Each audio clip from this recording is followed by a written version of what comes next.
What's going on, everybody? It's your boy Gage. Welcome to the channel. Today, I am excited to be showing off my water deck profile from the Yugioh Tcg, and this is a snapshot deck from a specific period in time called GOAT format. If you are unfamiliar, it essentially plays with just the old school cards all the way back from the 2005 era of the game. It is a very fun format in which there are, it takes you back. It's very nostalgic for me because I grew up during the original era of Yu-Gi-Oh! And I enjoy being able to build very standard and straightforward decks that really based around a lot of the time either just attributes or types. Back in the day, we didn't really have too many archetypes like we do in the modern era of the game, and sometimes it is nice to be able to just, kind of have a slower format that allows you to have as much interaction as possible with your opponent. And the water deck is just very fun and has some very powerful cards at its disposal. So I'm going to go ahead and discuss some of the strengths of playing the water deck in GOAT format. And if you are fans of content like this, please remember to like, comment, and subscribe.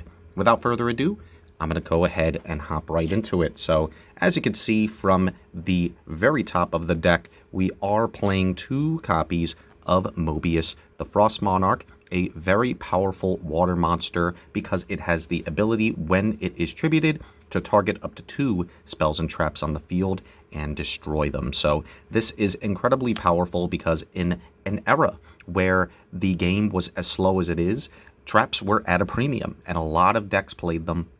And you really want to make sure that you are getting rid of some of your opponent's very powerful trap cards, their Sakuretsu armors, their mirror forces, the things that they would use to protect them.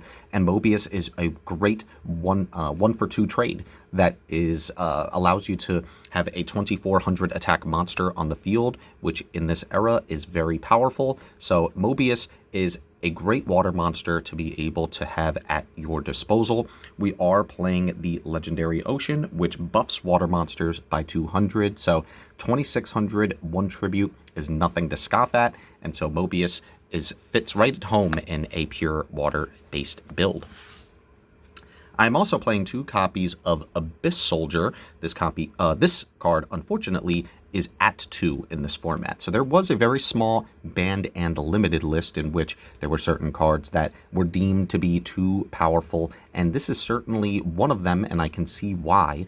It is a 4-star monster, so you can normal summon it, and you can discard a water monster from the hand to the grave to return a card on the field to the owner's hand. So this is just incredibly powerful, being able to every turn matters because we are not special summoning as frequently in this era of the game. So if you are able to, for example, bounce one of your opponent's monsters back to their hand, that sets back their turn, essentially, because they had to use their normal summon in order to get that card onto the field most of the time. And so that swings the momentum of the game in your favor because now you essentially put your opponent back a whole turn.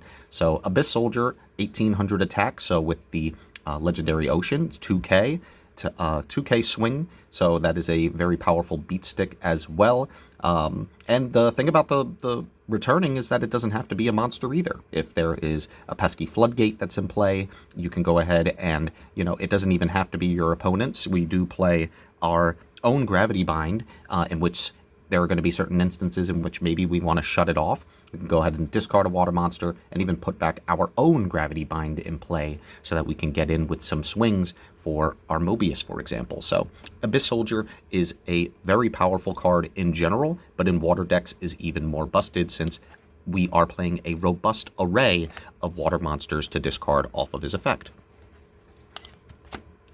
I'm also playing 3 copies of Mother Grizzly, so this is the floater, so to speak, because when it is destroyed by battle and sent to the grave, you special summon a water monster from the deck with 1500 attack or less. So in order to keep the consistency, of course you can use it to special summon itself. However, you really want to play a wide variety of other monsters that have that specific attack threshold so that you can use different types of monsters depending on the situation. So Mother Grizzly is powerful in a water-based build like this, so you definitely want to max out on having 3 copies.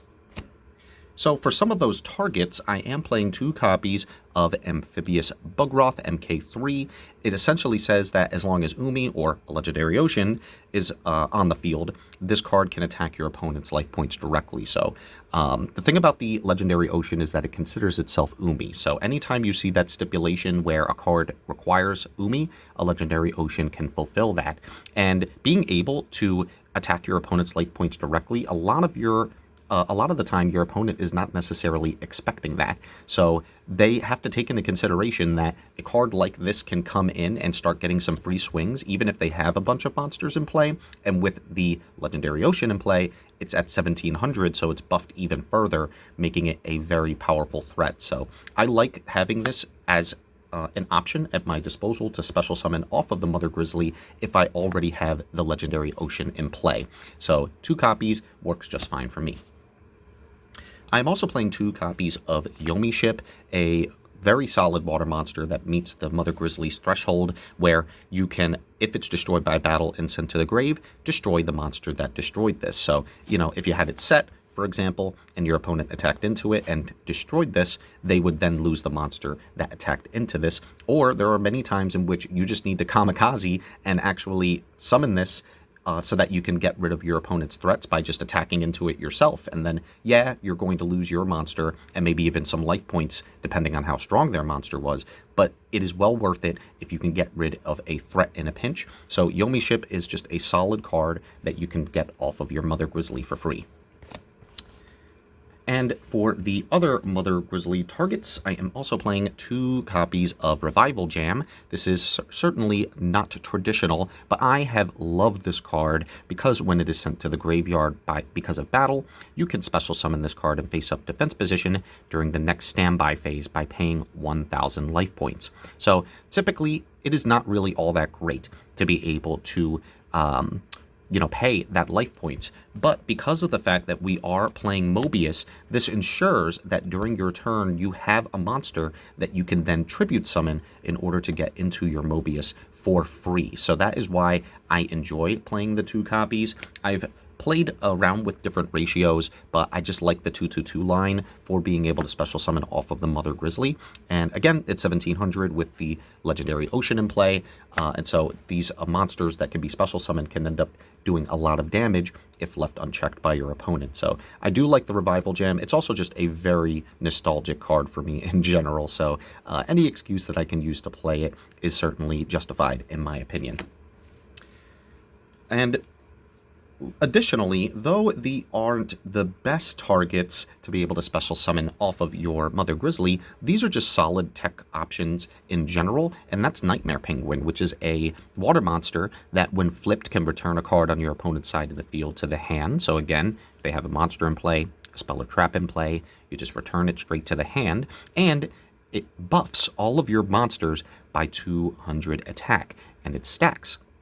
So, of course, in conjunction, like say you have a Revival Jam in play with the Nightmare Penguin along with your Legendary Ocean, you are buffing all of your monsters by 400 attack, which can be devastating because now a lot of your monsters that may be on the weaker side are now sitting comfortably at 1900 attack, which is certainly nothing to scoff at. The 1800 defense on the Nightmare Penguin ensures that as long as it's in play, you are going to continuously get that buff, which can be annoying for your opponent to deal with. So yeah, I like the Nightmare Penguin. It's not as good as cards like Gravekeeper Spy, for example, that have way more defense to be able to work with, but I found that 1800 is more than enough to be able to wall off just basic attacks. So I've enjoyed the Nightmare Penguin. A lot of the times this is just a play that you want to go and set. You don't necessarily want to special summon it off of the Mother Grizzly, but it's a nice option to have if you do just so happen to special summon it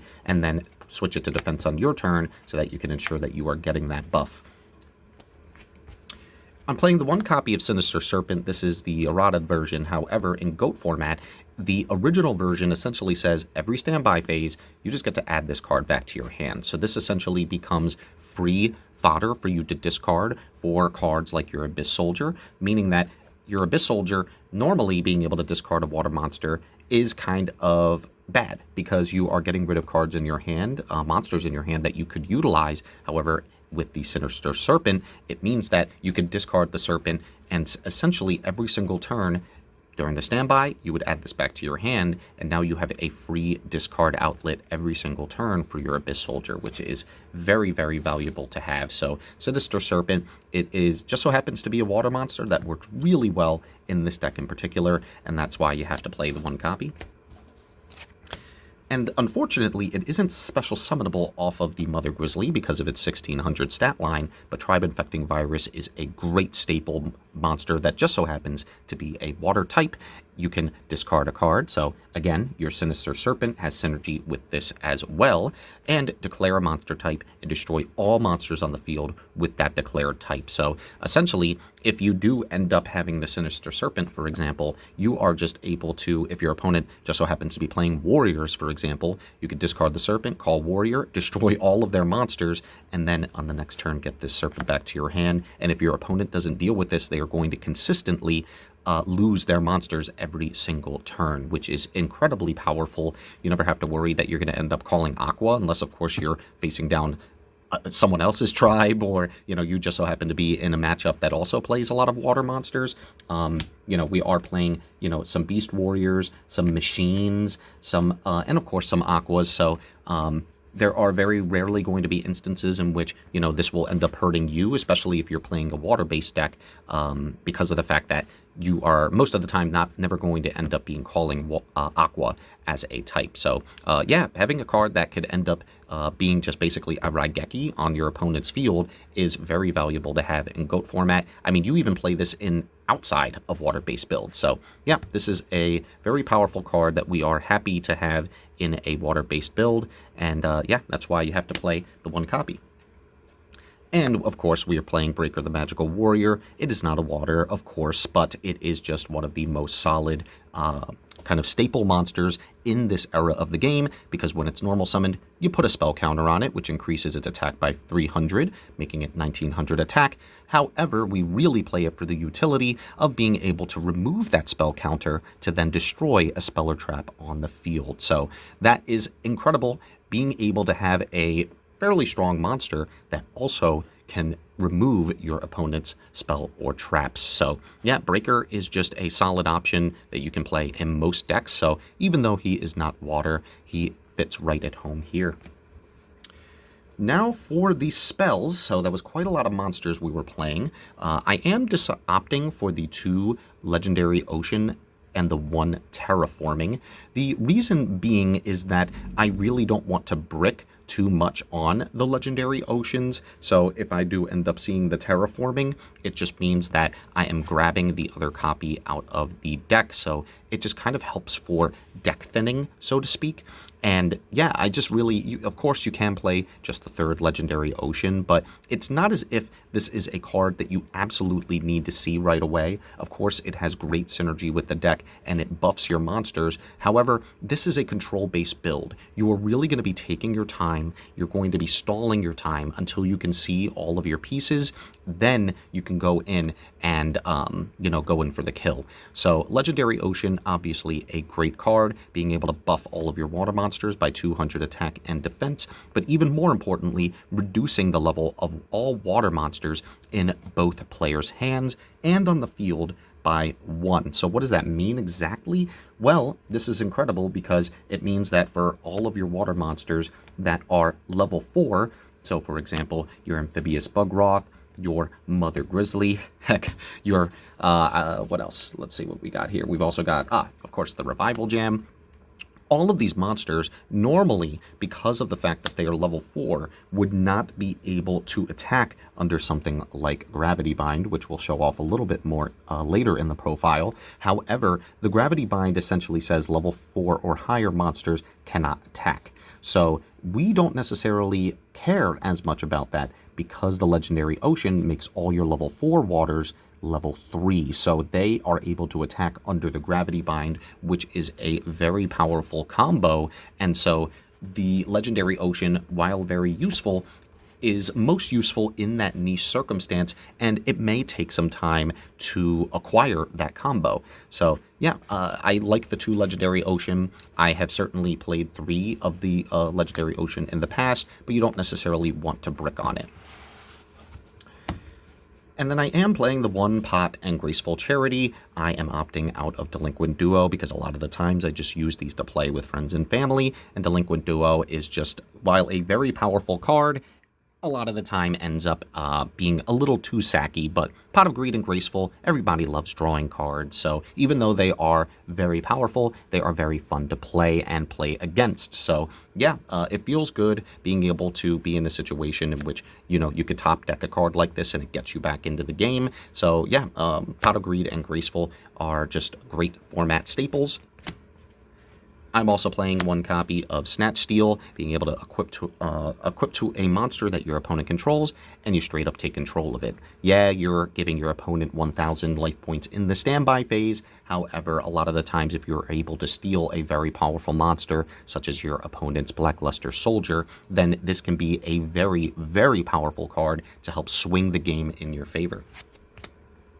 I'm playing 2 copies of Book of Moon, just a solid disruption for your opponent. However, it does allow you to reset your own Nightmare Penguin so that you can use its ability to be able to return cards your opponent controls multiple times. So I enjoy playing Book of Moon. It is just a solid card that you can use offensively and defensively. I'm playing Swords of Revealing Light. Being able to stall your opponent off of attacks for 3 whole turns is very good in GOAT format. Essentially, it puts your opponent on, all right, are you going to use your Mystical Space Typhoon on removing this, or your Dust Tornado, or even your Breaker to remove this, or are you essentially going to get 3 full turns of being able to set up on your end? And that is just very valuable because a lot of the time Swords of Revealing Light essentially means that you will end up getting 3 draws for free because now your opponent is, if they don't have the removal for it, you are essentially, they are passing almost every single turn until the swords end up getting removed from the field during the 3rd, essentially after the 3rd end phase. So yeah, swords is very good in a control strategy like this, so you do have to play the 1. I'm playing Premature Burial. Special summoning in the GOAT format is at a premium, and Premature Burial is one of the few ways that we can do it. You can pay 800 life points, which, let's be real, is very minuscule for being able to target a monster in the grave and special summon it in attack position. So you then equipped it with this. Very strong. It allows you to reuse a lot of your very powerful monsters, such as your Abyss Soldier, or even getting access to your Mother Grizzly again if you do need to be able to float into something else. So pre-mat, very good. No need to justify it. And of course, Heavy Storm, the blowout card of the format, destroying all spells and traps on the field, makes it so that you always have the option to be able to remove your opponent's spells and traps before, of course, setting your own. A lot of the times, if you end up sitting on a Gravity Bind, you can also just end up using Heavy Storm to remove your own Gravity Bind. So yeah, 1 copy is a staple for sure. And of course, the Mystical Space Typhoon, no explanation needed. Being able to remove spells and traps in a format like this is very powerful. And of course, we are playing plenty of traps to go with the deck as well. We are playing staple cards such as Ring of Destruction, Torrential Tribute, and Mirror Force. These are just incredibly powerful blowout cards. Destroying all monsters on the field or destroying your opponent's attack position monsters when they attack is just great at equalizing the game into your favor. And of course, Ring of Destruction, though this is the newer version, the pre-errata essentially says that you can target any monster on the field and both you and your opponent lose life points equal to its attack. So this is one of the most broken cards for sure, because it's one of the few cards that ends up potentially causing a draw. If, for example, you and your opponent both have 2,000 life points, and you end up using Ring to destroy a Blackluster Soldier, you both lose 3,000, and you end up getting into a draw. However, this is great for if you are ahead in life points, because the minute that your opponent ends up summoning any monster that has higher attack than their current life points, the possibility of just straight up getting ringed for game is very real. So a lot of the times you can set it up as well to where if your opponent is low on life points, then if you end up summoning a very strong monster, you can ring your own monster to end up burning your opponent for game. So these are just very powerful traps in the format, so you definitely have to play it in this build for sure. Call of the Haunted, again, special summoning is at a premium, but this is a card that lets you, again, special summon a monster from your grave in attack position, so we definitely want to increase the amount of cards that we can see that will get us back our monsters. I'm playing the 1 Sakuretsu armor, very simple. When your opponent declares an attack, you destroy the attacking monster. So if you've got a very big threat coming your way, Sakuretsu armor is able to deal with it pretty easily. I am playing 2 copies of Jar of Greed. This is essentially just a bluff, so you could set this on your turn, and if your opponent ends up using a Mystical Space Typhoon, for example, you can chain the Jar of Greed, draw a card from the deck, and then they basically just wasted their Mystical Space Typhoon. So a lot of the times you could just use it as a bluff so that your opponent never knows. I mean, this could very well end up being a mirror force, right? So your opponent always has to reconsider if whether or not they want to use their back row removal on you, and Jar of Greed is just a great bluff because no matter what, you can always just chain it to whatever they try to use to remove it. So Jar of Greed is very powerful in this format. And as I alluded to earlier, 2 copies of Gravity Bind. We are a control-based strategy, slowing the game down to where we are able to control the game, control the speed and pace of the game is key. And the fact that we can make it so that level 4 or higher monsters can't attack means that a lot of your opponent's threats are essentially nullified. You can easily play under this because of the fact that we are playing monsters that have synergy with the Legendary Ocean. So that combo with the Legendary Ocean and Gravity Bind is so powerful, and so that is why I do choose to play the 2 copies. Guys, that is it from me. I appreciate you taking the time to review my profile. Again, this is just a very fun deck for you to be able to play in an older era of Yu-Gi-Oh! Where you can utilize just some old nostalgic cards and have a good time. If you have a friend group in which maybe the current game of Yu-Gi-Oh! Is a little too fast for them, and they just want a little bit of a slower style of gameplay, then playing under the GOAT format rules and ban list and card pool will not only be a great teaching tool, but will also be able to help for your opponent to not feel overwhelmed. A lot of the times, I use this as a way to be able to play in which my opponent is able to just read very basic and easy to understand effects, and that way they are much more likely to be able to consider continuing playing the game, because this is what as close to what we would consider playground Yu-Gi-Oh! Back in the day was, where a lot of the effects were very simple and easy to understand, and games very much lasted many turns in comparison to how it can be in today's game. So guys, that's it from me. I appreciate your time. Please remember to like, comment, and subscribe. If you're fans of content like this, I'm going to continue to post many different deck profiles from many different games. I am just a card game fan in general, and so yeah, this is going to be my goal, is to try and bring as much content as possible. And until next time, GG.